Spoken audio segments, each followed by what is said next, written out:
Good afternoon, Namaste, and Jai Jalaram. Today, I, Juhi Shet, is welcoming you on the behalf of MVM Science and Home Science College, Rajkot. We are enjoying and understanding very much daily basics of water, coronavirus, and many other useful aspects which we are seeing and utilizing daily, but we are not aware of its usage, right? So, as Kale sir said, that we should do something, or at least we should do 50% of what we are having for our Mother Earth. So I hand over to Dr. Kale sir for more inspiration and more knowledge. Over to you, sir. Good afternoon, Julie. Good afternoon to all of you. Thank you very much. We are here on our third day of the lecture series. Yesterday, we have discussed the importance of the one of the most essential resources on the earth, and that is water. Today, we'll see why and how this water is important in biological systems, and especially in for any microbiological or biotechnological process. You can't think of that process happening without water.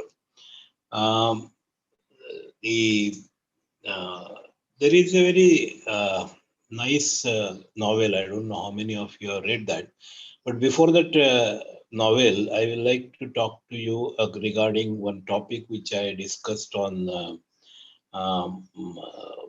Monday, that was viruses. And at that time, I had told that please try to write an essay on how these viruses must have come on the earth, or how they must have got, or how they must have originated. And I'm happy to tell you that there are two students who have written the essays. I am going to share their names with you. One is Mr. Mohit Sharma from Ahmedabad, and the other is Ms. Apurva Sabnis from Pune. These two have written their essays. They are quite good. They have given some original ideas in these essays. So I am going to request the organizers to make a special mention in their e-certificate that they have done this exercise nicely. It is only to encourage the other participants, especially the student participants in this group, to be more proactive, more imaginative, more do homework in an effective manner, so that it's not only for the appreciation by the organizers. It is appreciation by the organizers is going to be one thing which will definitely be encouraging to all of you. But at the same time, it will give you some mental satisfaction that while we are listening to a lecture series, our antennas are open, and our antennas are sensitive enough to catch what the speaker is saying, and we are trying to give our inputs. So that kind of satisfaction will be far superior compared to the appreciation which will be anyway reflected in your e-certificates. So I give my hearty congratulations to these two students, Mohit and Apurva, and hope that they will do this good work in the future also. Coming back to what I started, there is a nice novel that is called Final Diagnosis. I don't know how many of you have read that. It is written by one Arthur Halley. The speciality of this author, I really like this author, that whatever he writes in a novel form. Of course, there are not many true stories in that. It's a novel, but these novels are based on real studies.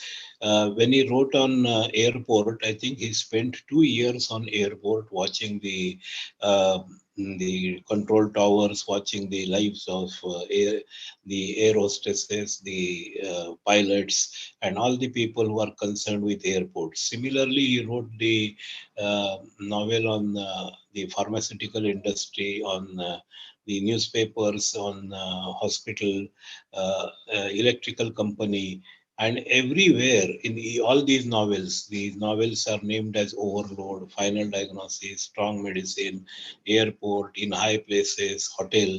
These they are of course full with masala, but at the same time there are certain paragraphs which are so attractive, and they indicate how much of depth of knowledge this person has got. And in this one novel, that Final Diagnosis, he underlines the importance of diagnostic abilities of a pathologist. There is a pathologist called Dr. Pearson. This Dr. Pearson has raised one hospital, and the three county hospital they call it. And this three county hospital has come to a level which is an excellent hospital in that entire arena. And because that standard is so high, a lot of good doctors are getting attracted to that. And this pathologist, he who has actually initiated all this, he is little egoistic. Of course, at that position, you do expect egoistic people. And then one day, his assistant's wife is pregnant, and there is a problem with RH group. The husband is RH negative and wife is RH positive, or vice versa. I don't exactly remember that, but there is a probability of the child suffering from erythroblastosis.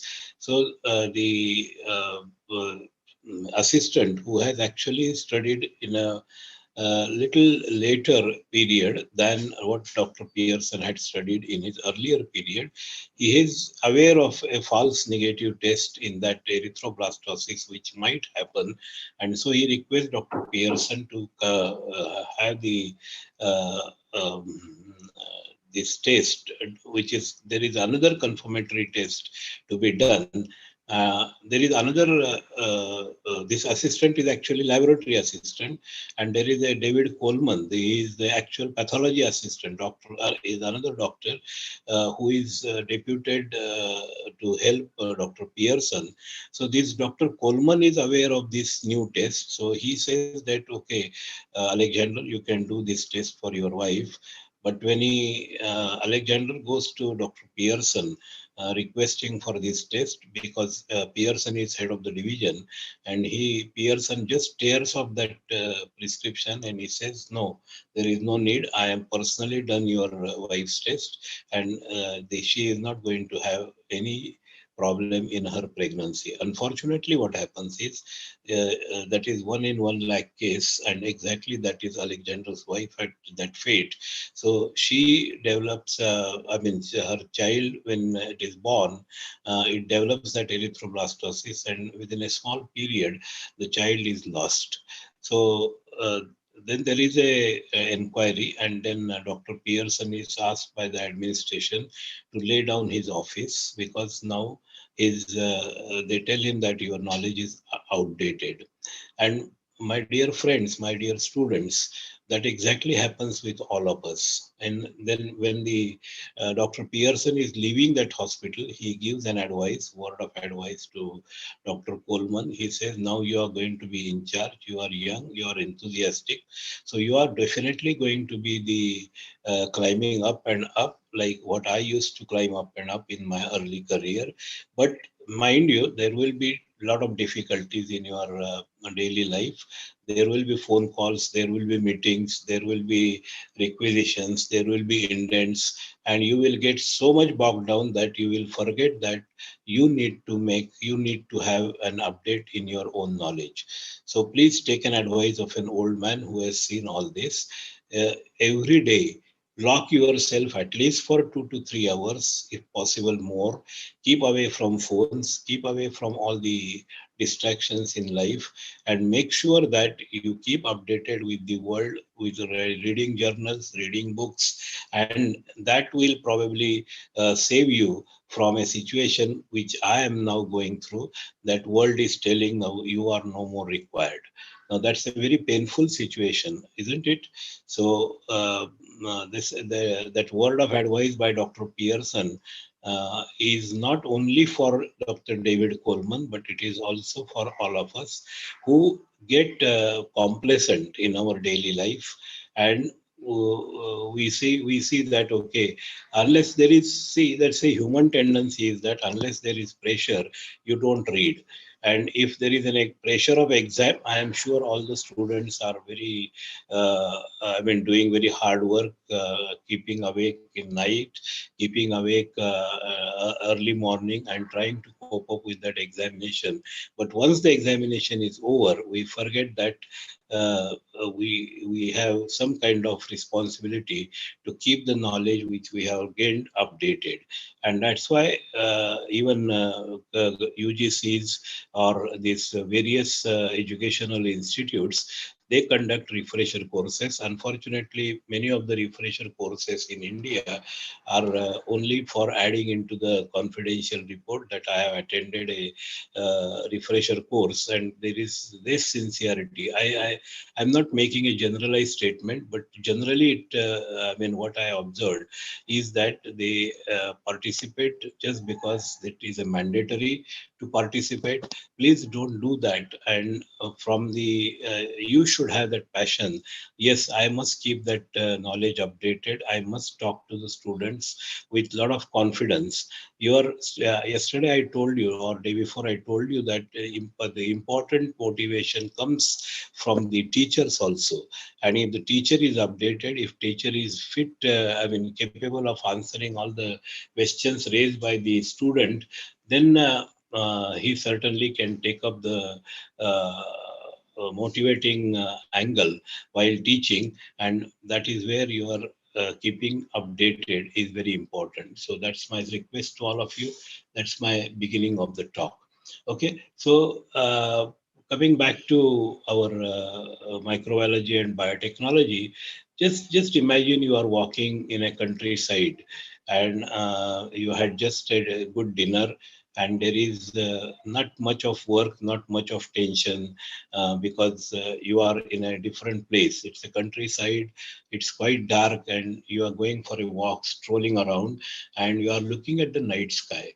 What you are doing, you are still thinking of north, then you start thinking of Dhruva Tara or North Star. You try to remember the story of this Dhruva Bal, who got displaced, and then he went into the jungle and did tapasya to get that position. That's a story, at least in Indian literature. Maybe in other literature or in other faiths, there will be a different story, but North Star is same.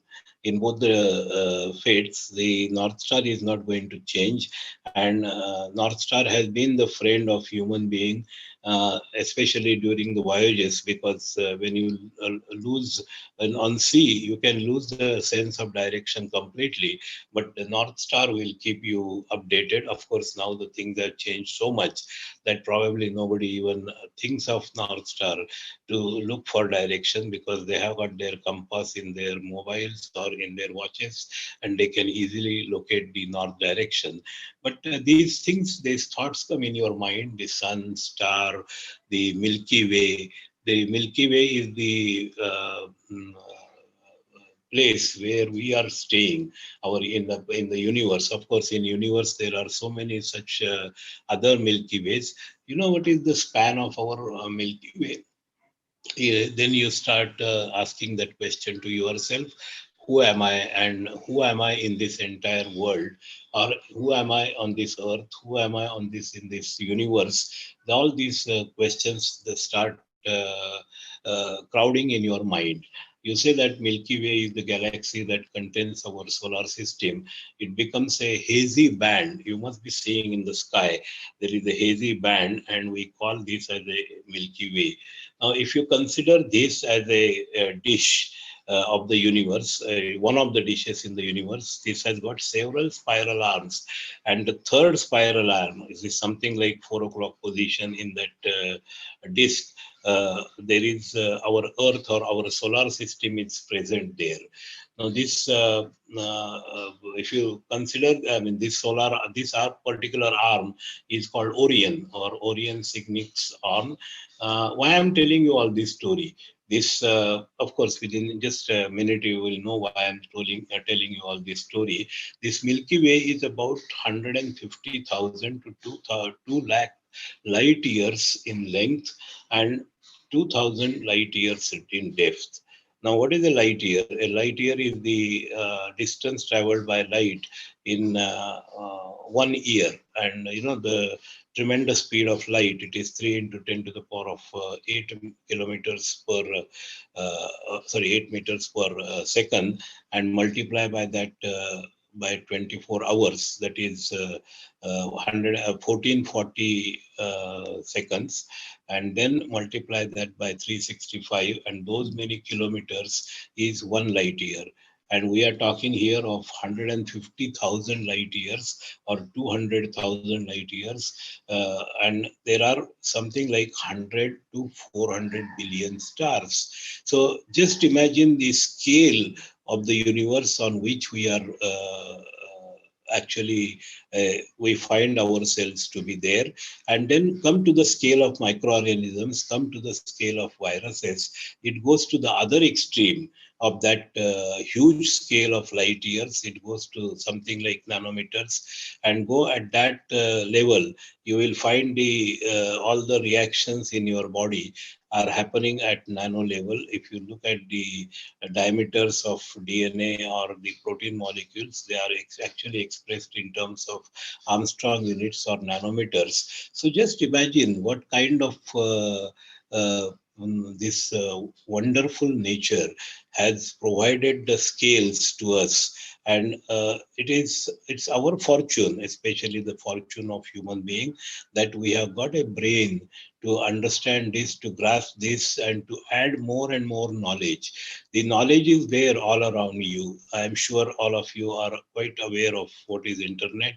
All of you are, everybody has got a good smart mobile phone in your hand, and you can get an answer of anything from Google. But there is something called the interpretation of that information. And that is why you need education, that is why you need schools, that is why you need teachers, that is why you need some extra lectures. And that interpretation, how best you can do in smaller time, so that in your first 20 years or 25 years, whatever you are studying, in you become BSc, you become MSc, actually you are not expert in that field at all, because I can ask 5 questions of microbiology to all of you, and I'm sure none of you can answer it. It's not that I want you to know that you don't know anything. I just want to tell you that you are just a very small dot in that entire ocean of knowledge, and whatever knowledge is required for our daily life. And that's why, as Rosalind Franklin says, that science should be there in your daily life. You should never forget about it. Your laws should be of science, your ways should be of science, and you should never forget the laws of science. And under the pretext that you are tired, or under the pretext that now I don't want to do this, you should never have shortcuts in your life. And that is what the everyday science teaches you. The human being is very fond of voyages. If you remember your Arabian Night stories, the Sindbad and his 7 sea voyages, they are so beautifully described.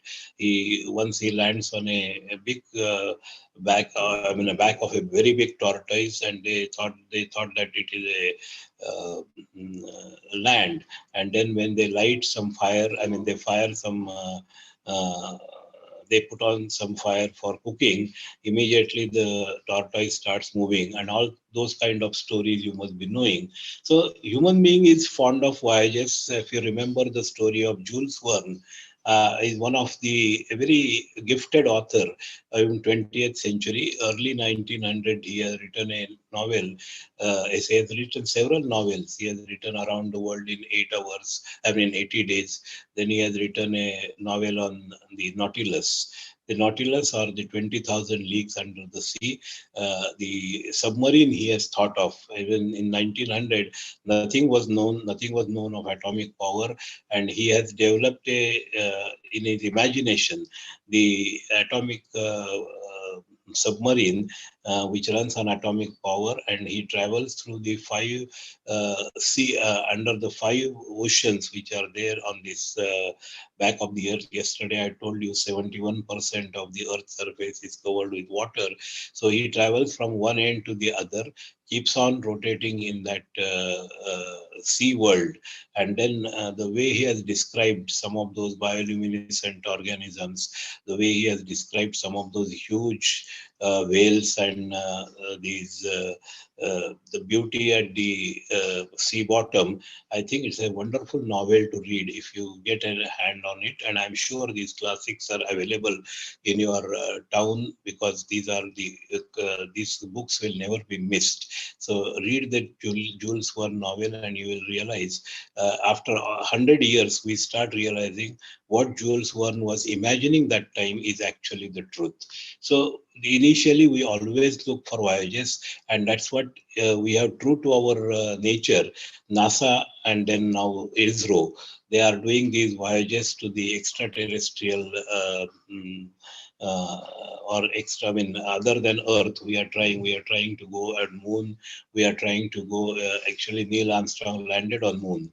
On Mars, we have sent some vehicles, the spaceships, and we're trying to study whether there is life, because human being is always curious to know whether there is life on the earth. And mind you, all this boils down to one thing, that on Mars there is when this Viking was sent on Mars in 1976, and from that onwards they collected some of these Martian land, I mean soil and Martian atmosphere, and what they wanted to find out in that. That is where biology comes. That is where microbiology comes in picture, and that they were looking only for the small microorganisms, because somehow they know that if at all life exists in any other extraterrestrial planet or any other stars which is there in the our entire solar system is a huge solar system, as I told you.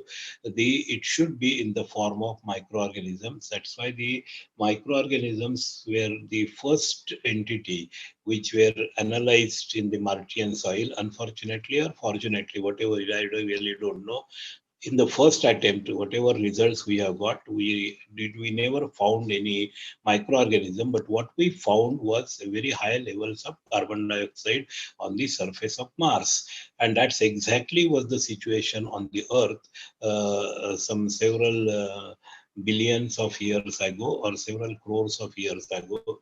Earth was formed 45 crores years of this is now age of Earth is around 45 crores. So this story goes in the time scale that such a length of time exists. In 70 years of life, 80 years of life, we find a long time. We are talking of something like 44 crores or 45 crores of years of life of Earth, and we don't know how much more life is there for this Earth or for this solar system. It is ever expanding solar system. There was a Big Bang theory, how life was created on this Earth. There is entire CERN in Vienna working on, not in Vienna, but in, sorry, in Geneva. You find that CERN, a conglomeration of about 22 European nations have come together to find out origin of Earth and the Big Bang theory. They are trying to produce those conditions there. It's one of the best experiences, and if someone gets an opportunity to see this CERN, please visit this. So we have been exploring about that. In Mars, the temperature on the surface of the Mars is something like 26 degrees Celsius to minus 142 degrees Celsius. So that's the range. But 26 degrees Celsius is the some part of Mars which is encouraging enough to think that there could be life on that, and that's why this Martian soil was brought. Then they found that in Antarctic area they found some fossil-like thing, which is 4 billion years ago, which is very, I mean, about 40 crore years ago. There was an imprint of a protozoan or a prokaryotic cell, something like a prokaryotic cell. Of course, there is a dispute. Some people say that it's a geological what do you say, artifact. Some say no, no, it is a microbe which is there. That what Antarctica we find that meteorite is from the Mars, Maritan, they call it Maritan laterite. Of course, these are very. Sometimes I tell that science is like a fairy tale. And one difference is the fairy tales are imaginary, whereas science is actually in reality. So that's why I like science more, because you do come across several such strange and things which probably are much more than your imagination. And the exploring science has been especially reached a peak somewhere in 18th, 19th, and 20th century, when atomic structure was because finally, if you are talking of atoms, we are talking of microorganisms, we are talking of life. These are all very correlated things all over, human body. Why, how atomic structure is related to human body, or how atomic structure is related to microorganism. It's very interesting to know that the human body, what you look at me right now in your mobile or on your PC screen, look at my body or look at your own body. This body is containing about 37 trillion. So it is something like 37 into 10 to the power of 12 cells are present in your body, and there are at least 3 to 4 times more than that. That is 4 into 37 into 10 to the power of 12 trillion. That is, sorry, not trillion. That these many are 37 into 4, something like 115 or 120 trillion microorganisms which are present in your body. And these cells which are present in your body, or these microbes which are present in the body, each of human cell contains about 10 to the power of 16 number of atoms. Now your body is made up of carbon, hydrogen, oxygen, nitrogen. By the way, if how many of you really know that how many elements are present in our body? In the periodic table, there are 118 elements. Out of those 118 elements, how many elements are present in our body? Start calculating. Some people will answer 5 because they say Panchamahabhuta, some will say 7, some will say 8.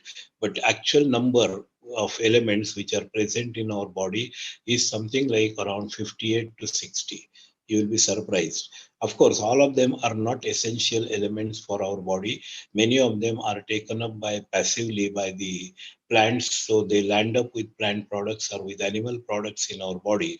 Like uranium is present in our body, and you know that our body is not a reactor to produce the atomic power, so uranium is not really required for our body. But uranium will be present in terms of few micrograms or few nanograms, because that has been present in the soil, and somewhere in that food web that has got concentrated, come into some plant product and has reached into your body. So 58 to 59 to 60 elements are present in your body. Out of that, 23 elements are really essential for all of you. And these 23 elements are if you start counting, as I told you, nitrogen, phosphorus, hydrogen, carbon, oxygen, then all kinds of these cofactors which are needed for your enzymes. There is iron, there is cobalt, there is nickel, there is molybdenum, there is copper, zinc, cobalt, nickel. These in very, very small quantities, in probably in microgram quantities, but they are needed. So all these are present in your body, and if you put all these atoms together, they are approximately estimated as 10 to the power of 16 atoms are present in your body. So in your body, there are 37 trillion cells into 10 to the power of 16 atoms. Plus, you have got about 120 into 10 to the power of 12 microbial cells, and each of them will contain not exactly like 10 to the power of 16 atoms, maybe less because their cell size is very small, but it will be in terms of something like 10 to the power of 10. So many atoms are present in your body, and that's why it is very essential that when you are a microbiology student or biotechnology student, you must know what is the chemistry of this, what is the chemistry of water, which yesterday I gave you a overview of how water is very important, water sources are very important. Now I am talking of internal water. More than 75% of your body is containing water, and all these other things are present, which are 20 to 25%. They are along with water molecules, they make up a huge atomic reservoir as if you look at your body. Now, this atom is so small. Each atom is made up of proton, electron, and neutron. Proton is positively charged, electron is negatively charged, and electron is negatively charged, and neutron is electrically neutral, because each proton contains a proton and electron, each neutron contains a proton and electron, but they cancel out each other charges, and that's why the neutron is electrically neutral on electrical scale. So neutron was, if you remember, Chadwick was the person who discovered discovered neutron. For that he got 1935 Nobel Prize in Physics, and he was present when the first nuclear test was done in Trinity in 1945, 16th of July in Nevada. They had dug a very big pit, and the witness to that was Dr. Oppenheimer, Dr. Fermi, and Dr. Chadwick. And one reporter from New York Times has written there that in that pit for the nuclear test, there was one tube kept, which this tube was developed by Chadwick. It was a neutron source, and that tube was the beryllium and the polonium. Polonium was emitting the neutrons, and target was the uh, beryllium, and this beryllium was producing more and more neutrons, which were then bombarded on the uranium, the critical mass, and that's how the explosion happened. So New York Times reporter has written, the rarely or probably the only time a human being who is a discoverer must have witnessed a process which has affected the entire destiny of the man. And that is true. The destiny of the man was affected by that atomic explosion, and the whole world changed, like whole world changed after Corona. Similarly, the whole world that time changed after that atomic explosion.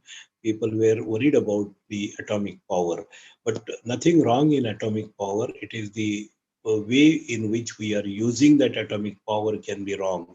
So if we have got a knife in our hand, we can use it for cutting apples and satisfying the hunger of people around you, or that knife can be used by some murderer to kill. So the knife is not at fault. It is the person who is handling that knife is going to be either at fault, or he will be called Masiha or Devdut, depending on what he is doing with that knife. Similarly, atomic energy is never bad per se, but how you use that atomic energy, if you are using it for the uh, anything which is uncontrolled. See, uncontrolled chain reaction is atomic bomb. Controlled chain reaction is atomic reactor. So in the world, everything should be controlled. That's another message which science keeps on giving you through this. So we have to learn this. And this atom is, if you really look at atom in your body and look at all those oxidation reduction reactions which are happening at that level, uh, uh, it's really wonderful to see. And what this atom teaches you, the atom is made up of proton, electron, and neutron. The atomic number is the one which is decided by the number of protons in that element. The valency or the number of electrons will decide the uh, mm, reactivity of that element to form the bonds or not to form the bonds, and neutrons will be responsible for stability. Now that is the chemistry, but I see one philosophy in this atom which I will like to share with you. You learn every time you learn from something from your own body, and this is one of the best things to learn from your own body, own atoms which are making up your body. See, when a atom gives away its electron, you call it as loss of electron is called as the oxidation and gain of electron is reduction. So all this oxidation reduction reaction, forget about that for the time being. When the atom gives away its electron, like sodium, it gives away its electron. Sodium will become sodium positive. So give away your negativity, you will become positive. That is the message given by an atom to you, that don't keep your negativity, give away your negativity, and you will become a positive person. That is what is important. Is negativity so bad that it should be given? And if everybody starts giving negativity, what will happen to that negativity? Well, you shouldn't worry about that.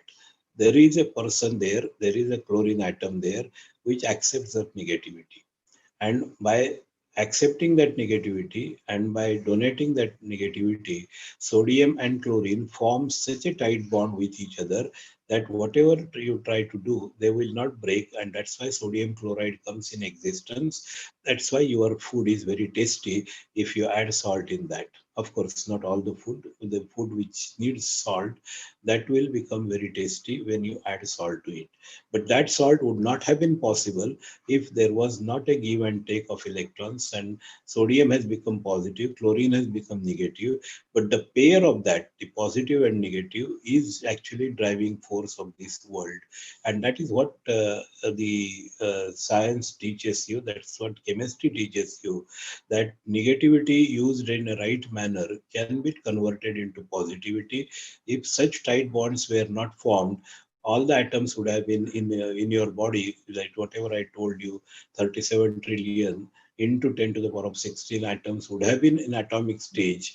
And if they were in that atomic stage, I don't think you would have been able to listen to my lecture, or I would have been able to give that lecture, because we would have been in an atomic stage. So all that has happened because there is a good so these are the messages which are given by your own own atom, that be positive.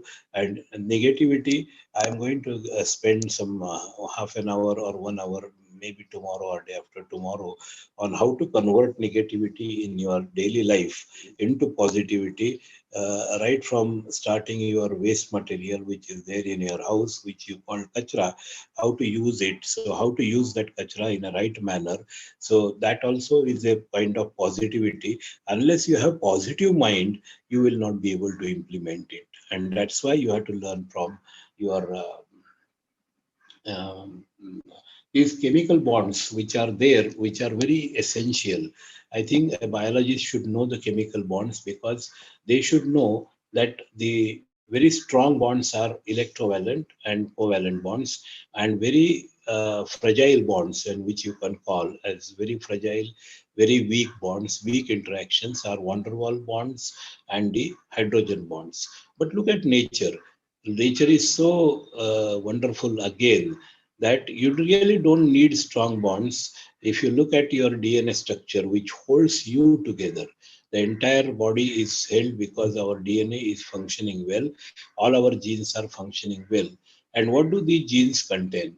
These genes contain nucleotides. What these nucleotides are made up of?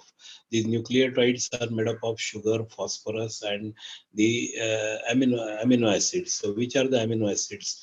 The guanine and adenine, the cytosine and thymine. So there is a bond between G and C, and there is a bond between A and T. And what are these bonds? These are hydrogen bonds. So the most important structure which is there for carrying out your life activities, that is DNA, is held only by van der Waals forces and by hydrogen bonds. Similarly, the protein structures, if you see the primary structure, there are covalent bonds, there are electrovalent bonds. But if you go for secondary structure or tertiary structure of protein, the quaternary structure of protein, protein folding, in this protein folding, you will find that there is a massive formations of van der Waals bond. How beautifully that your body manages to produce insulin, to produce uh, hemoglobin, to produce all these hormones, these molecules, and these molecules always are in an active stage. And they that is where your polarity of water comes in picture. All this would not have been possible if The universal solvent was not water. Because your body contains water and it has the ability to form the hydrogen bonds. And the hydrogen bond is what? Actually, hydrogen bond is a bond formed between either hydrogen and oxygen, or hydrogen and nitrogen, where the electrovalent molecule, I mean electrovalent atom like oxygen, which has got more electronegativity, it attracts the H and O bond to itself, so that there is a small delta negative charge created on oxygen. Similarly, there is a delta positive charge which is created on the hydrogen. So this polarity of the molecule, which is very important in our mm, carrying of or dissolution of all these proteins or molecules which are formed in our body, and they are carried by these uh, various communicating systems in our body. We call it as the that is, they call it uh, in the form of serum, either through blood it is being carried away, or these lymphatic glands are there. So through the glandular secretions, these are carried away. Unless water was not, I mean, if water was not universal solvent, probably all this life would not have been possible. And that's why, my dear friends, people at NASA or people at ISRO are looking first thing on any other planet for water, not because there is scarcity of water on the earth, but water will be an indication, the clear indication that there is a free water is there, there is possibility of life.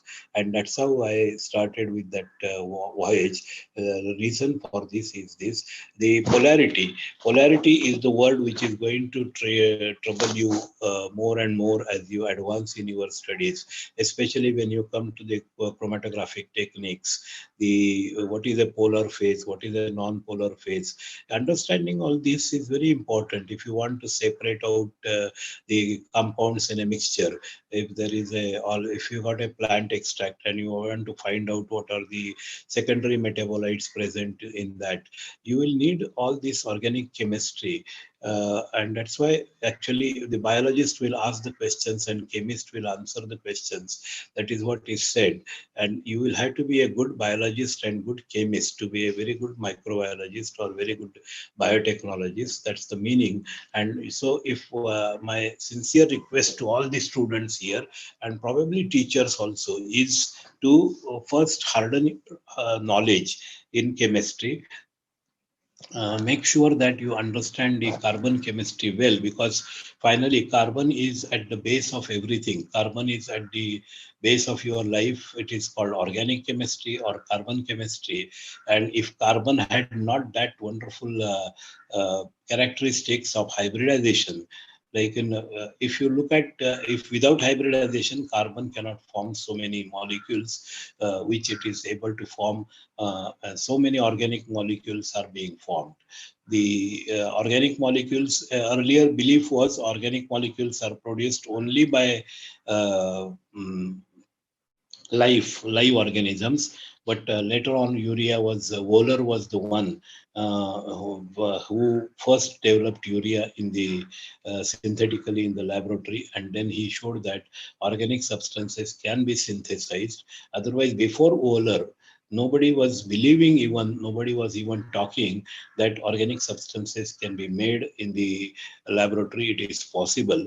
But Wohler was the one who did manufacturing of urea in synthesis of, not manufacturing, synthesis of urea in his laboratory, and proved that organic substances can be made. Anyway, the point is not of organic substances, but the point is our body is organic, is a carbon based, and carbon has got that sp1, sp2, sp3 orbit hybridization, and that's why you have got double bonds. And the reactivity of carbon goes on increasing. Carbon can form triple bond, carbon can form double bond, carbon can form single bond. When there is a only one electron involved in one pair, it is called a single bond. When there are two electrons from each atom involved in pairing, then it is a double bond. And when there are three electrons involved from each atom, there is a triple bond. So acetylene and ethylene and ethane are the classic examples, that C2H6, C2H4, and C2H2, where you got a presence of single bond, double bond, and triple bond. So this presence of all these bonds. Look at water molecule. In water molecule is again, and understand that polarity once again, because many times the understanding, if it is not clear of polar, you don't know what to call polar and what not to call polar. The oxygen is a very big atom, and hydrogen is relatively small atoms. So two hydrogen atoms, which are relatively small, and oxygen atom. So oxygen atom has got more, these attracts more electrons towards, I mean, the electron pair which is shared will be tilted towards, and that's why there is a angle in the H and O. Why this angle develops? Because of this uneven attraction for the electrons by oxygen, and H has relatively less attraction because of its size. So there will be a bending of that angle, and this molecule will become a kind of triangular. But in 3D structure, a triangular is not actually triangular, but that type of molecule will happen, and then the H will have a delta positive charge and O will have delta negative, and that's how the polarity will be formed. So this chemistry, and then comes to that oxidation reduction reactions. If you see your glycolysis, if you see the photosynthesis, how the electrons are traveling, and how the one substance is getting oxidized, the other is getting reduced, and during that time, how the power is generated. Now, when the quantum mechanics came in picture somewhere in 1900, 1910, there were stalwarts like Max Planck, there were Schrodinger, the Niels Bohr, who actually played a very important role in developing this quantum theory. Einstein was one of them, and this transfer of energy in terms of packets, that was very difficult for the physicists to understand. But for biologists, of course, it is a contribution by all of the scientists together. But for biologists, it is not very difficult, because if you know this stepwise generation of ATP, it is something like a quanta of energy. One quanta is packed in ATP. We call it as 8 kilocalories energy. And these quantum jumps are happening in your electron transport chain. And that's how the quantum mechanics is easily understood if you really look at the biological processes which are happening in your say glucose to glucose 6 phosphate, glucose 6 phosphate to fructose 6 phosphate, fructose 6 phosphate to fructose 6 diphosphate. It gets broken into two, the dihydroxyacetone phosphate and then glyceraldehyde 3 phosphate. Then glyceraldehyde 3 phosphate goes to the phosphoenol pyruvic acid. Then pyruvic acid enters in your Krebs cycle. And at each stage, you will find that at certain stages energy is to be supplied, that is either in the form of ATP or the reducing power through NADH2 or the FADH2, which is supplied to that, and the ATP is generated also. So overall, if you put the energy metabolism of glucose molecule, it is something like 38 ATP is energy generated. This is a stepwise generation, and this is the stepwise utilization. And that's why, my dear friends, when you are talking of biology, a good amount of knowledge of mathematics is very important. When you are talking of derivatives, when you are talking of integration, when you are talking of the all this is happening in your body. You know, when you're if you are feeling hungry, you will eat glucose, but you cannot apply glucose to your body and say that, well, I am hungry, so I am applying glucose to my skin so that it will get absorbed. No, it cannot get absorbed through that. There has to be a particular route that has gone through the cycle which I told you. And in this cycle, what is happening? See, y is equal to sin x in your derivative. Dy by dx is cos x. That is very difficult to understand for a biologist. But when he says that glucose is converted to glucose 6 phosphate, isn't it a glucose derivative which is happening? So what is there difficult to understand? When one thing gets converted into something different, it is called derivative. and the integration is the integrated effect. Now, when you are talking of integrated effect of metabolism in your body, all these cells are getting food which you are supplying through your eating and goes through the blood, it goes through the stomach, I mean stomach to the into the then it is carried over to all the cells, and these cells simultaneously will be doing conversion of that. Simultaneously they will be generating energies, and simultaneously they will functioning, and the simultaneous functioning of all the cells will get integrated, and that integrated message will be given to your brain that you are hungry or you are satisfied. All that happens because of integration. So derivation and integration, or the mathematics, is actually the part of biology. We should never get afraid. You should go at the basics of it. If you are going at the basics, I think it's very easy to understand. Now, let us see how these basics helps, how the mathematics helps in understanding microbiology also. Suppose I ask you a question that you have got 10 to the power of 8 cells per ml. Most of you will nod your head, yes, sir. We always use the inoculum size at 10 to the power of 8 ml, I mean, numbers per ml. But suppose I ask you that I need more inoculum and 1 ml can I take 10 to the power of 10? Probably you will nod your head, yes, we can take 10 to the power of 10. But what is the upper limit? How much you can take?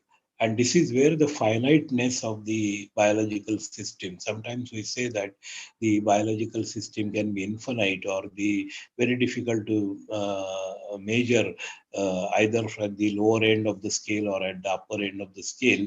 But it is not like that. It is finite. So if 1 ml is a finite volume, you know how much is 1 ml? 1 ml is 1 centimeter by 1 centimeter by 1 centimeter. That is 1 cubic centimeter. Whatever volume is there by this cube, a cube is generated which has got 1 centimeter length, 1 centimeter width, and 1 centimeter depth. So in this cube, you are taking whatever liquid you are taking, especially water, because we are talking of this in terms of water. The water what we are taking in this cube is exactly 1 ml, and this 1 ml water is what you call as 1 cubic centimeter. Now this 1 ml, now you, instead of saying that it is 1 ml water, you consider now this as a cube. And in this cube, before that, I will give you another analogy. Suppose you have got a glass. Uh, you have got a glass, and there is glass is volume. So you are start putting pebbles into that. Probably you will take 25 pebbles in this or 30 pebble, depending on the size of the pebble. And these pebbles will fall into the glass, and the glass will get full. Now, suppose I ask you, can I add another 25 pebbles? Certainly you cannot add, because then they will overflow. So the volume with the pebble and volume of the glass, whatever ratio is there, the same ratio is there in your volume of the cube and your volume of the microbe. Microbe, however small it is, even if you say zero point 0.5 micron, is the size of E. coli, but it is finite, isn't it? So zero point 0.5 micron is the radius or is the cylinder, and then measure the length. If it is say 1 micron, you have that got formula for calculating the volume of a cube, and that in terms of cubic microliters, you will get that volume, but you will get a volume. And now that volume is getting you have started filling in the cube. So there is going to be a finite number which can fit in that cube. Uh, and because there is a kind of this structure of bacteria is not exactly the mathematically carved into either square or cylinder, there will be kind of endinations, and through that some liquid will remain there. So if you take that 1 ml water, some, as you go on putting that water, microbes more and more, water will get displaced, and finally in 1 cubic centimeter, you can have, depending on size of the bacteria, 10 to the power of 8, 10 to the power of 9, 10 to the power of 10. If you are going to put yeasts, You cannot put certainly 10 to the power of 10 because each size is very big. If you are going to put mushrooms, you certainly can put only a part of small mushroom into that 1 cubic meter, I mean 1 cubic centimeter. So this is what we must understand while learning. And if we are very clear in understanding this, that yes, this is the right way of finding out how many bacteria can be there, then you can decide your fermentation load. For example, if you are going to have convert curd into, I mean, milk into curd, and you have some 5 liters of, suddenly your wife or your mother tells you that I need to have a curd of 5 liters milk. So, how much of the culture should be added into that? You should have that ability to judge what will be the correct size of culture. And this is what is called science in life. This is the science in daily life, is very closely related to finally what you do every day. Uh, uh, and if your 5 liter milk is being given to you, you want to convert into curd, what temperature the milk should have, how much curd you should take, how you should mix it thoroughly. Suppose you have got a katori full of good curd, probiotic curd. These days, some of the students will not even know that culture is made at home. It is a probiotic. Probiotic is nothing but live culture. So whatever we are doing at home is a probiotic, is actually the lactobacillus. The whole lactic culture is added into the curd and is develops into the curd. There are a good number of bacteria which are present. There are even occasionally some yeasts are present, but mainly it is lactobacillus and leuconostoc.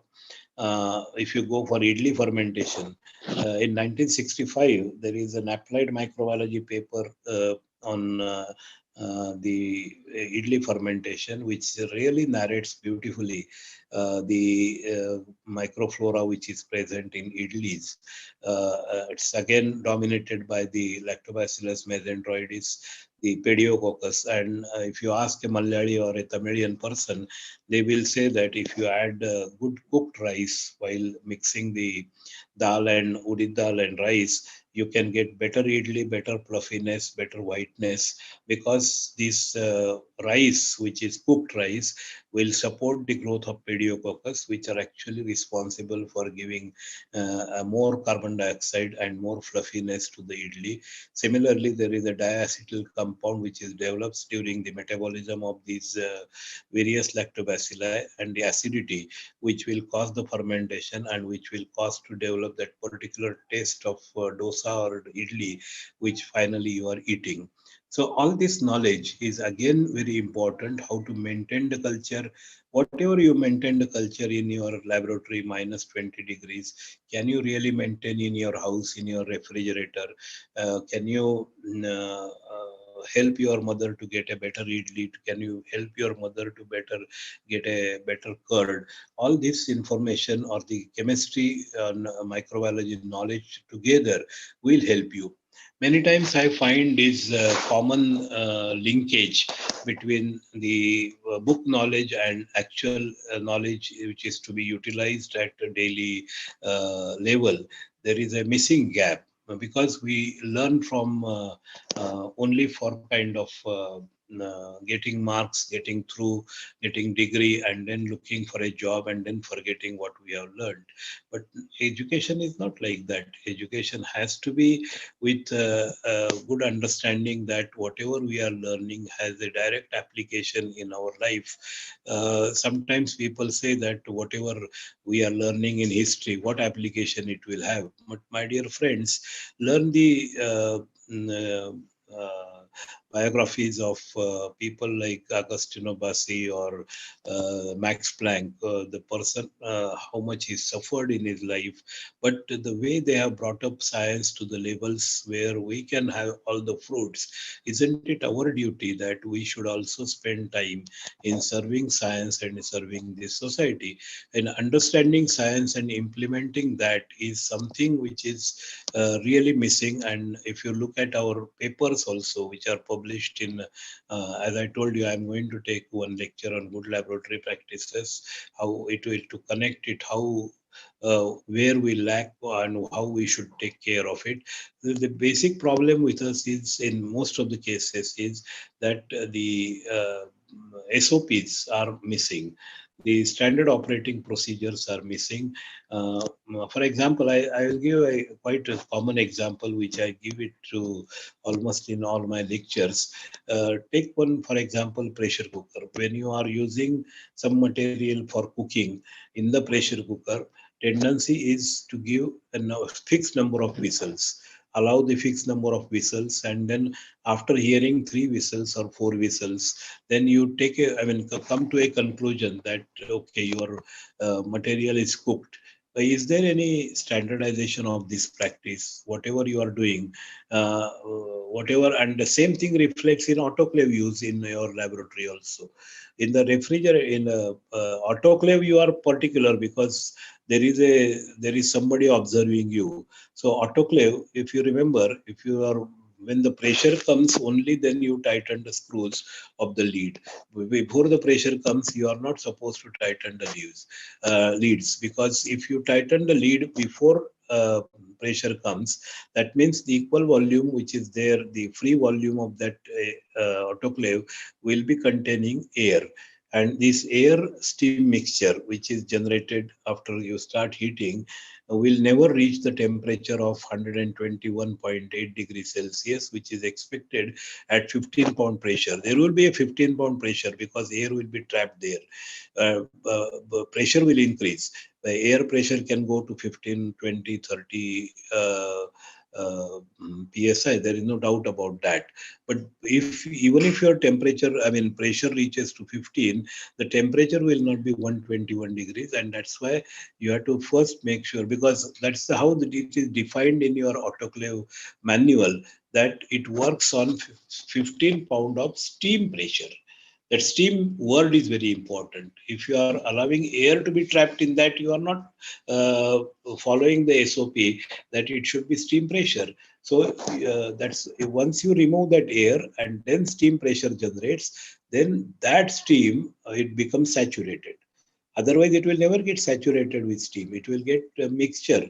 And if you have got 50% of air in that, your temperature will be 110 degrees. If you have got 75% air trapped there, you will have temperature of 105 degrees. So you will be thinking that your temperature has reached 15 and you are actually looking at 121 to achieve, and you say that it is achieved, then you will definitely get contamination in your media.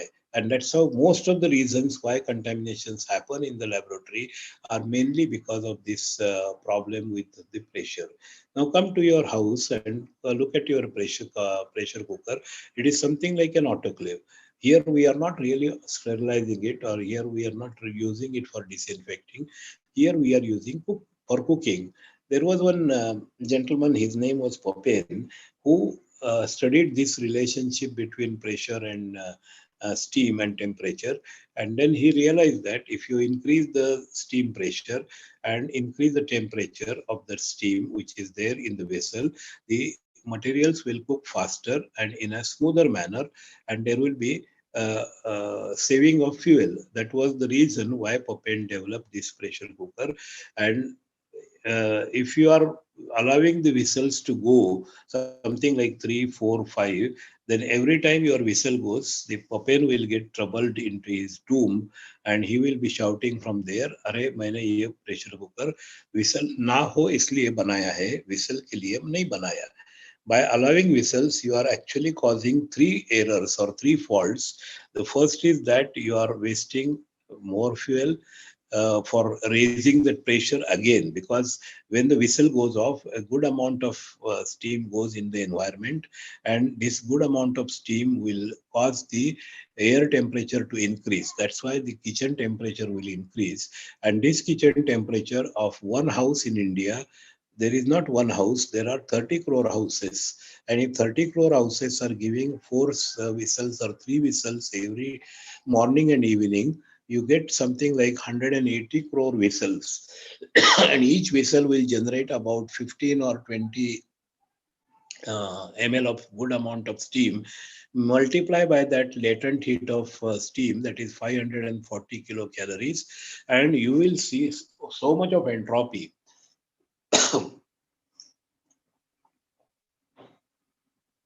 So much of entropy is generated in that kitchen. So one kitchen like that, 30 crore kitchens, and that's how the global warming is taking place. So by allowing the pressure cooker whistles to go off, you are losing your fuel, you are allowing the global warming, I mean, your contribution to the global warming, and you are also causing one more loss, and that loss is of vitamins and probably the volatiles, which are the flavor compounds in your food.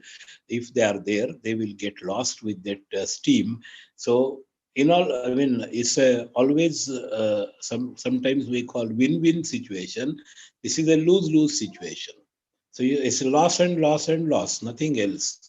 You lose fuel, you lose the quality of the food which you are producing, and you also lose to the global warming. So if you want to convert that into a win-win situation, you must apply your knowledge of chemistry, biochemistry, microbiology, and biotechnology together, and make sure that your pressure cooker doesn't whistle. And how it doesn't whistle? It's very simple.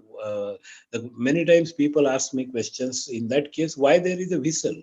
Well, whistle is an indication that now the whistle is a point at, this is called as the saturation point. Once the pressure cooker is saturated, the whistle uh, is indicating you now the pressure is reached.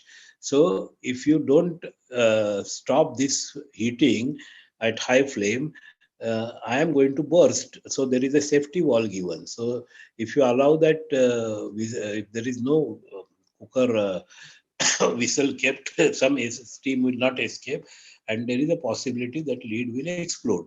So to avoid that, this is to give an indication that the 15-pound pressure is reached. The whistle is kept. Now the safety valve is kept.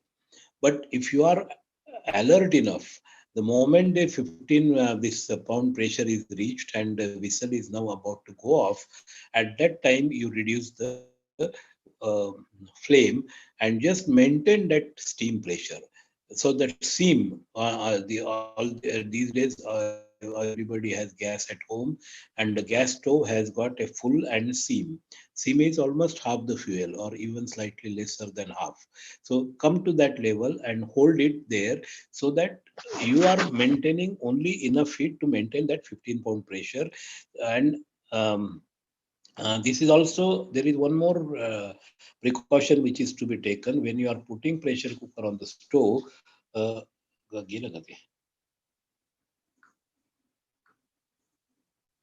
when we are, sorry, I thought it I lost the connection, but it's not lost. So the pressure cooker gasket is given, and there is another thing, there is a jali like thing which is given along with pressure cooker. The jali is generally lost. It's a metal jali which is supposed to be kept at the bottom of the cooker, and you should add only water up to that level. You should not add more water, because by adding more water, you are not achieving anything, only you are losing fuel. So add that much water. Make sure that the gasket is weighted. Weighted means you have to weight it with water. If you don't weight it, there is possibility that there will be some gap, and then some steam will start escaping. Pressure will never reach.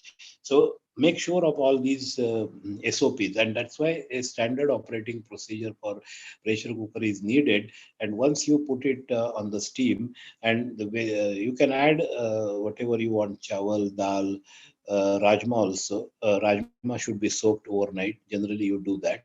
So without whistle, I will make sure that, and today your homework will be, make the home food without whistling of the pressure cooker, and let me know that you are successful or not, and I am sure you will be successful. If you are not successful, you can pay me TADA. I can come and cook in your house and show you that it is possible. But I am 100% sure of what I am telling. So certainly you will never get this appointed. You will in fact be sweetly surprised that अरे इसका taste अच्छा है. Now why the taste is better, I will tell you. because now you are holding the pressure at 15 pound. And one more instruction I forgot to give you in that SOP: when you are after your pressure is reached, put it on steam, hold it for anywhere between 1 minute to 5 minutes, depending on what is there inside. If it is only rice, 1 minute is enough. If it is dal is there, maybe up to 5 minutes, not more than that. And then switch it off and then let it cool down slowly. You should not allow to. Sometimes the housewives are in a. They try to hold that entire cooker below the tap, running tap, to reduce the pressure. Don't do that. Let it cool naturally, because biological cooking happens while cooling also. See, whatever heat is generated, whatever steam has penetrated, it is causing the disorder, complete disorder inside. And that disorder to come into the orderly form, it takes time. All the protein molecules or the carbohydrate molecules which have got cooked, they have to rearrange, and they have to come in a typical consistency, and that happens while slow cooling. So if slow cooling happens, then your taste of that food will be very good. It will be definitely tastier than when you are giving whistles. You can do the experiments. You can have one cooker run with, one set with whistles, one set without whistles, and you can give that tasting to be done to your own family members, and you will realize that yes, you are going to definitely a win-win situation by not allowing pressure cooker to whistle. So, simple things like this. There are several things in your house, utensils which are there, the water filters, refrigerators. How many times you open the refrigerator also should be restricted. There, easily it can be done. Each time you are opening refrigerator, you are putting pressure on its compressor. It is causing the extra current to be drawn, so the bill is going to be more. But really, we don't give any attention to this once it becomes routine. वही mistake वापस हम करते रहते हैं हमेशा, एक के पीछे दूसरी, दूसरी के पीछे तीसरी. That is because refresher courses are not there for housewives, and those who are actually working housewives also, they don't try to. Of course, there are. Having said that, let me tell you that there are enough environmental awareness in this country. Only thing is their number is very less. And what I am trying to do through lecture series is I want to increase this number, in make new people aware, especially the younger generation, so that when you become the responsible citizens of this country, you are becoming this responsible with good knowledge on good cultural ability to implement your knowledge at all levels of your life. And that is what is expected of a good student.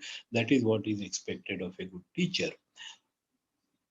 Having said that, there will be some questions on yesterday's ecosystem, which I think there was one question that probably he missed the explanation, that where does the elemental supply come from for this plant?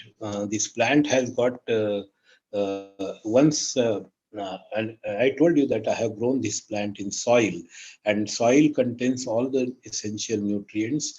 I made sure of that because the soil was mixed with good amount of organic manure initially, and once the leaf is falling down, it is not kachra, it is also a source, it is also a resource. So the microbes which are present in that soil will attack that leaf. It will not be there after a few days. It will get converted into completely into the uh, hmm, utilizable elements in the soil itself, and will be picked up by the plant again, and the plant will start making a new leaf. That's how the recycling of the element is happening. It is carbon cycle going on, nitrogen cycle going on, phosphorus cycle going on. the copper cycle going on, iron cycle going on, whatever 23 elements are there in the plant body, all those elements are going to get recycled within the same bottle. So there is no question of inadequacy, or there is no question of. There is one more question, not this time. Last time somebody had asked me in some other lecture that are we not restricting the growth of this plant? My question is, my answer is no, we are not restricting the growth of the plant.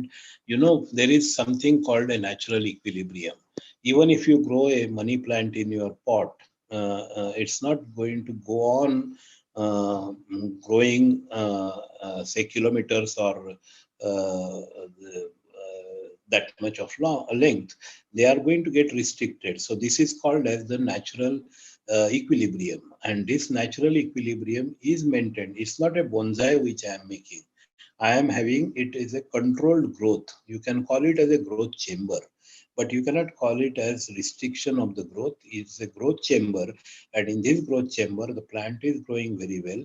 And that's what I said, the sensitivity of a person, sensitivity of the plant, sensitivity of the person, application of knowledge while constructing that plant, while designing this model. You should not be insensitive. uh, there are a lot of reports in pharmaceutical industries how the animals are treated cruelly. You are talking of dogs, how they are the animal lovers, but you have to see both the sides of it. It's not that the animal lovers are 100% right, and if somebody gets bitten by the rabid dog, you know what is the situation. If the timely injections are not there, the person can go in a vegetative stage. I have got a very close person in our family who is in vegetative state because of the dog bite. I know how painful it is for the other people. The person probably doesn't feel anything because he is no more sensitive, but to the other people who are there in the family. So the somehow you have to these are the ethics which have to come with education. They have to come with culture, and I think biotechnology and microbiology, because we are dealing with life, we are sensitive to our the life activities. We know what is biochemistry. We know what are the impacts on your various, and that's what while discussing with Corona also, I gave you the same example that it's not the question of statistics. It's not the question that only one or two people in the entire lot will get affected. So why we should worry? The problem is if that one or two are going to be you, just imagine what the condition will be. And that kind of sensitivity has to be there. In Indian culture, fortunately, we have such sensitivity. We are very hospitable people. We are very sentimental people. If you look at the world, sometimes you feel that in the Western world there are no sentiments. I don't agree with it. I stayed in various countries and I find that the sentimental or the sentiments are always there. Only thing is they are more practical, and probably we lose that in the flow of sentiments. We sometimes lose the practicality. We cannot see, and that's why the chaos happens in our country. And this good correlation or the good coordination between the education and culture, education and societal life, education and the kitchen, education and the house. So this good coordination which is missing, and one of my aims of my lecture series is try to establish this coordination. That when you are studying in your college, when you are studying for your degree, you own, you have some responsibility to your family also. You have some responsibility to the society also. You cannot say that I will not be able to spend this time, I will not be able to see the environmental aspect because I am studying. You remember that you are first a human being and then you are a student, and your responsibilities of a human being are much superior, are much prioritized. You should prioritize them, and then you come to your own individual responsibilities, studies, and the balancing of that will decide whether you are a successful person or you are an unsuccessful person. According to me, there is very small margin between what you call successful and what you call unsuccessful. There is a very thin margin of the victory and defeat. In IPL games, sometimes you find a super over, there is a second super over, so very thin margin. And the party with who wins, that doesn't mean the party which has lost is absolutely duffer, because if they were duffer, they would not have come to this level. So don't underestimate anyone who is there in your life, who is around you. Uh, uh, there should be a good, healthy competition, but this healthy competition should be uh, well supported. Uh, the healthy competition, they should reflect in your, that can come only with a lot of studies. Without studies, without this coordination, and as I told you, we had very good teachers. I remember one of my teachers who had a torn coat, and this torn coat was, we were seeing it for 7 years. He had only one coat, and he was wearing it for 7 years. But he used to take special classes for us, but never asked for money from our parents that I am teaching extra to your uh, mm, child. So you give me some scholarship, I mean, tuition fees. The concept of tuition fees was not there in 1960s or 70s. There were dedicated teachers. I want that system to come back, because unless we all are really motivated, the money is a very small matter.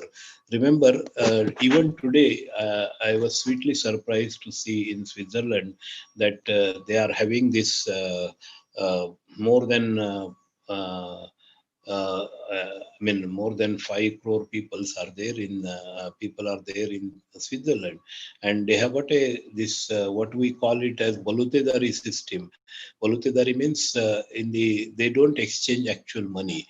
It is a work in the form of kind. If a carpenter comes to your house, he will do some job, then you can give him whatever he needs, not necessarily in terms of cash. And that is what actually reduces the impact on currency, and that actually increases the currency value. This is a very, I mean, a fantastic kind of mathematics or economics. And because of that, Switzerland is number one as far as the richness is concerned, richness of money is concerned, richness of the region is concerned, and that they could do it in the absolutely negative conditions for 6 months. If you go in near the Alps area, there is snow everywhere for almost 2 to 3 months, very cold conditions for about 6 months. But within remaining 6 months, what kind of heaven they have created, what kind of heaven Israeli people have collected. In Israel, I'm sure some of you must have heard the stories of Israeli agriculture. They are producing a huge amount of produce from 1 acre. If you compare the acreage, we are nowhere near that. And mind you, we are probably the best as far as environmental conditions are concerned. Indian environment is excellent for biotechnology, especially if you are having some kind of plant-oriented things. The growth of plant in India at any given place, if you have controlled conditions, I am sure, control conditions in the sense only for disease purpose, not for any environmental purpose, I am sure we can do wonders. But how many of us really take that trouble of growing plants in our balcony? How many of the students in your MSc, BSc, or probably PhD also have grown a good amount of vegetable in their own gardens? If you have done that, I think you don't need any such lectures from the people. It's not necessary. I mean, it doesn't mean that all of you are not really aware. Some of you will be aware of this, but basically, you should be in Germany or in France. I have seen there, Switzerland. The education which is giving is not oriented to a subject. It is oriented to life. and this is called as Purna Purush or Purna Stri. They want to make a Purushottam, or they want to make a Sita out of a person or a out of a boy or girl, and that's how they, when they grow up, they become responsible citizens. Why in India we don't become responsible citizens is not that we are not capable. Probably the brain power which India has got a very good strength, because you see that once the Indians go abroad, they dominate the situation, they dominate the entire. If you look at this Silicon Valley, you will find the Indian power there. A lot of people at helm of affairs are from India. If they are so good there, why they are not so good here? That's the question, and that is where the coordination which is not there. And this is one coordination I will like to explain to you, and that is equality and equivalence. When you are saying that 1 rupee is equal to 100 paisa, we are making a mistake. 1 rupee is not equal to 100 paisa. 1 rupee is equivalent to 100 paisa, because that 100 paisa coin is so small that if you want to pay for things in terms of paisa, it will be a big chaos, and that's why the bigger currency is brought in picture, and it is converted into uh, equivalence. So that equivalence is important, and in life, that equivalence is important. You cannot make the price of your father's or mother's love for you in terms of money. मैंने उनको बंगला दे दिया, मैंने उनको घर दे दिया, गाड़ी दे दी, now my responsibility is over. No, that is not equality which is expected. The equivalence of our love is never money.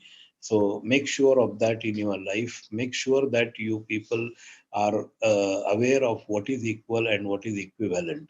Now, if you look in chemistry, there is an equivalent weight. Equivalent weight is not molecular weight, not actually you. The equivalent weight is the what is equivalent to that, what the other person is offering to you. That equivalence is very important. And if you are that if you this concept of equal and equivalent goes in your mind, if you start a fermentation industry, if you start a dairy industry, you will be far more successful, I can assure you, because you have that ability to distinguish. And this is again, if you look at microscopic terms, if I talk, you have the ability to magnify, but do you have the ability to resolve? So if your microscope is only magnifying, the image will be very blurred. Just see, if you are going to focus with your mobile at a very close range, no face will be seen. Instead of that, entire blurred image will be there. So only magnification doesn't help. Only resolution doesn't help, because resolving at a very minute level is not going to help unless magnification is there.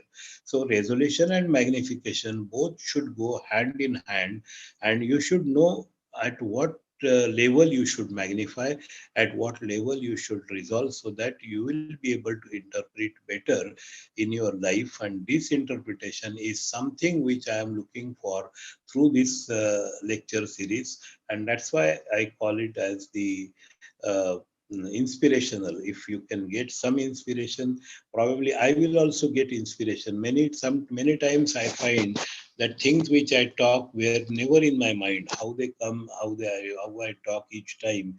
Of course, there is good amount of experience, good amount of reading, which does help me.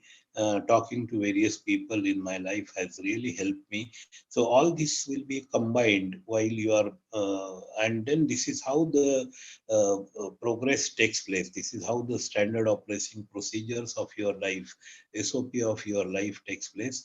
The better SOP is there, you will be a better person, and every day this procedure will go on changing. I was referring to my daughter that every day I put this waste into, I'm going to talk about the conversion of waste into manure, probably day after tomorrow. Every day I learn something new. Einstein at the age of 76, when we were lying on deathbed, he was talking to his PhD students, and he said that now I know how much physics I do not know. If I get a second life, I will certainly like to study physics more. So, if a person at the I mean, something like Einstein says that I still want to learn more, who are we? We are actually very small fries, and our aim should be to become something like Einstein. So, best of luck to all. I hope that you have followed my lecture today, and whatever homeworks I have given, try to do it. I will like to have more essays in my email box. sharadkale@gmail.com. I yesterday told you to make a that model in your house also, in your colleges also. So I will like to listen to that progress. If it is there, I'll be happy person. Thank you very much. Thank you. Back to you, Juhi.